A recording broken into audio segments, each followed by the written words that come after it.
Well, many of us adopted pets over the pandemic, and your morning was no exception. Here are a few that found happy homes with some of our own staff this year. You're looking at Ringo the cat. This is Luna, looking picture perfect. Of course, Lindsey's family includes Piper. Pipey. This morning, I invite you to sit back, relax, like this guy, and settle into a segment we're calling So You Got a Pet, Now What? Here to answer some pet questions from first-time owners, we're joined by the Toronto Humane Society's Hannah Sotropa. Good morning, Hannah. Great to see you. Good morning, Ben. Good to see you guys again. Okay, let's jump right into the questions because they are very important. Is it okay to feed my dog people food? It's a great question because you're eating away and you want to also share with your lovely companion.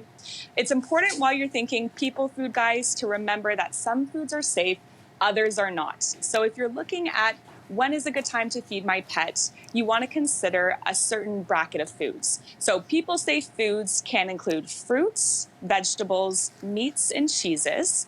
Unsafe foods fall into the realm of coconut oil. You're looking at avocado, caffeine, chocolate, as we know, and as well as alcohol. Additionally, more so important as well is you want to consider how much you're feeding your pet per day. Snacks and people food should equate to no more than 5% of your pet's daily calorie intake.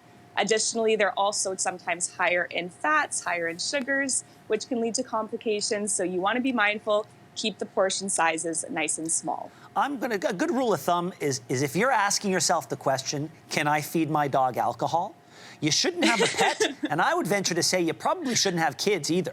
That's just my perspective. Okay, I would agree with you there, Ben. Here's an interesting question for indoor cats. Quote, if my cat is an inside cat, does she still need annual checkups and vaccinations?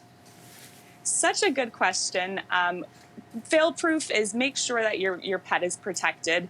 If you're going away and you have a babysitter, you're having company over, there's an opportunity there for the cat to possibly sneak out. And if they do sneak out, you want to make sure that they're covered. When it comes to annual checkups, you also want to make sure you're going once a year to make sure you're getting in front of any concerns or conditions that might be starting that are early onset. So just get your foot in front of that before it snowballs. Some other indicators of when you should be going to the vet also include if you haven't gone to the vet in 12 months, if you're using Dr. Google as your main form of a veterinarian, and also if you're noticing changes. So these changes can include changes in their litter box habits, changes in their eating, their appetite, if they're gaining or losing weight, or if you notice bad breath. These are all going to be great signs that you should take your pet to the vet. All right, Hannah, next one. How many times a day should I be feeding my cat? Great question. So it will depend on your individual cat. So it depends on where they fall in the life cycle, really. If they're a kitten, you're going to need to feed more frequently. If they're an adult, you're going to need to feed less amounts. But it will depend on the individualized needs of your pet, so talk to your veterinarian. Also important to think about with feeding is not just how frequently you're feeding, but how you're actually feeding.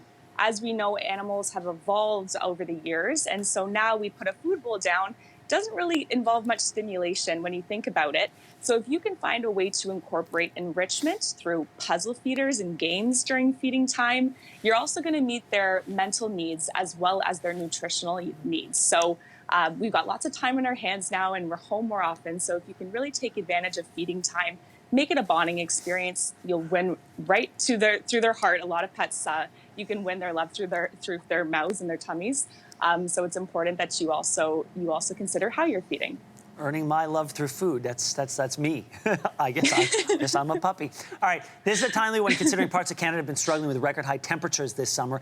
Is it ever too hot to take my dog for a walk? It's a good question as well. As we know, we are approaching a very hot summer, and so you do want to make sure your pet is still getting the exercise that they need. However, you can also start to introduce some indoor enrichment. So whether that's through feeding time, whether that's through playing hide and seek with your pet, or working together on different puzzles. There's tons of puzzles out there for animals. You can find ways to keep them busy without actually being outside during the peak hours. Another great rule of thumb is if you are noticing that the hotter hours are midday, typically between 11 and 3, try to take them out early in the morning, late at night. And as we know, never, ever, ever leave your pet in a hot car. If you know your pet is also taking frequent breaks and they can only go for about 10 minutes at a time, head back the moment they start to slow down before they start exhibiting potential signs of heat stroke. This can include excessive panting, this includes rapid heart rate, potential lethargy, and vomiting. If you're noticing any of those signs, that's your cue to take them to a veterinarian to get immediate medical help because heat stroke can have fatal results. Hannah, all great answers to great questions, so thank you so much. Thanks so much, Ben. Good to see you again. Good to see you. And a reminder to our viewers, if you have any pet questions, hit us up on social media, and Hannah will join us next Monday to help answer them. Hey, thanks for watching. If you liked this, be sure to subscribe here, or you can check out more Your Morning videos right here.